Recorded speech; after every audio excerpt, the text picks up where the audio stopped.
Tovuz rayonu Əlimerdanlı kənd tam orta məktəbinin müəlliminin barmağına təmtəraqlı şəkildə üzük taxılması görüntüləri cəmiyyətdə ciddi müzakirələrə səbəb olub.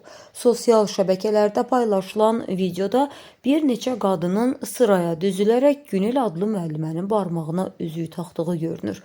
Məsələ ilə bağlı Qazax Tovuz Regional Təhsil İdarəsi bildirib ki, görüntülərlə bağlı araşdırma aparılır. Qeyri-iş günü olduğu üçün dəqiqləşdirmə aparmaq çətindir.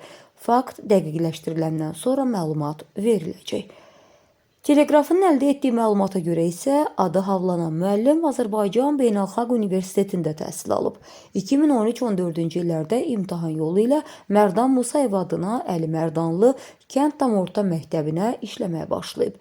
İlk illərdə ibtidai sinif müəllimi işləməyib, sadəcə müxtəlif yığma dərsləri tədris edib. Görüntülərin Tovuz rayonunda yerləşən restoranlardan birində çəkildiyi və tədbirdə valideynlərlə yanaşı bəzi müəllimlərin də iştirak etdiyi deyilir. Xatırladaq ki, məsələyə münasibət öyrənmək üçün Əlimerdanlı kənd Musayev adına tam orta məktəbin direktoru Cavid Yusifovla əlaqə saxlamağa cəhd etdi. Lakin o zənglərimizə cavab vermədi. Hər halda səsləndirilən iddialarla bağlı bütün maraqlı tərəflərin mövqeyini işıqlandırmağa hazırıq.